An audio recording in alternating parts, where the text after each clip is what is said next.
I'm Billy Harris. You're hanging with Harris. We are in Copenhagen. We are in Denmark with my very good friend. You ready for this? Christian Puglisi. Well done. How are you, Christian? I'm very good. I'm hanging with Harris. You are hanging with Harris. What is going on here? Because I've eaten at both your restaurants now, and it's an experience that I've never had before. And what I mean by that is it molecular gastronomy? Is it even fit in that, or it's just its own? It's far more on the natural expression of terroir, local, local. produce, and almost a more old school way of doing things. Yeah. What are we going to do here? This is the leg of lamb. We get these babies in whole, and it's Sure. It's of very high quality. Something I'm very proud of to use. It's from the Danish Wow. west coast. They roam free. They pasture by the sea, Sure. by the marshes. So they eat sandfire and like beach plants, which gives a very interesting flavor. Because I see little shrimps. We have these dry shrimps. We make this into this powder. Oh, so this became that. Yeah, we have these onions here, and they're not as harsh and bitter as a regular sweeter, onion. you know. It's sweet. Yep. And we can just pull off just cooking them very shortly, because they keep a crunch, which is interesting for the dish. Sure. But they don't have that sharpness that can be a bit too much. Being seasonal with what you do, I think is not even worth talking about, because if you're not seasonal, if you're not doing that, you shouldn't even be cooking anything. For us, we say, okay, we want to use this lamb. The lady that rears the lamb calls and says, you want to use them this year because they're very good right now. So we consider and we do it, and we think about what else is in the moment. But as you can see here, I just added the dill. And now this is the shrimp powder. This is the shrimp powder, the raw slices of lamb, which we freeze it so you can cut it in a very thin slice. It needs to be, because we use everything from shoulder to leg to all the bits, but it's also a way of tenderizing the meat, because you cut it so thinly. So I have... This is the olive oil. Which is lamb fat. Which is lamb fat. And I got to ask, how do you create lamb fat that looks like this? You just basically, when we've cut the meat off the bone, right. and we sort out our pieces that we need to slice, sure. we take the more fatty bits that are not useful for it and roast it for a very long time in a pot. So we render the fat.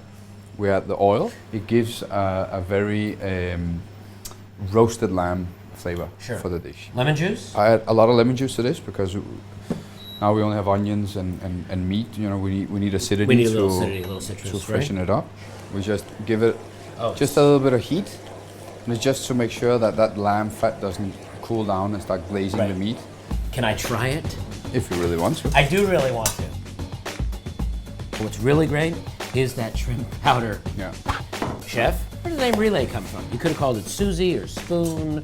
Relæ has the same meaning in Danish as it has in English, which is an electrical device. Okay. As well as a relay, you know. Yeah, sure. And when we wanted to create the restaurant, we wanted it to be a place that was buzzing, both in the kitchen and the restaurant needed to be electrical. You know, it needed to be, you could just feel that something good is going on. So what are we going to make right now? This is a baked potato that we crush, and we serve it with cooked hazelnuts, new young garlic, leeks, and a bergamot puree.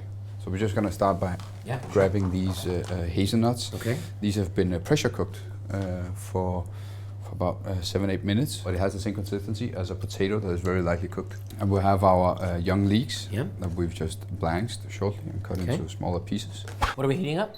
This is a mixture of water and butter that we will heat this up with. It's something we use for many of our vegetables. If you would heat this in water, you would cook it much more.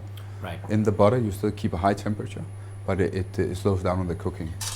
So this is just the hazelnuts, the leeks, the butter, the water? This is just slightly cooked, right? I'm just going to add it here to the bottom of the plate. We'll have the sauce, which is just a buttery sauce. White wine butter. There you go. Oh, that looks lovely.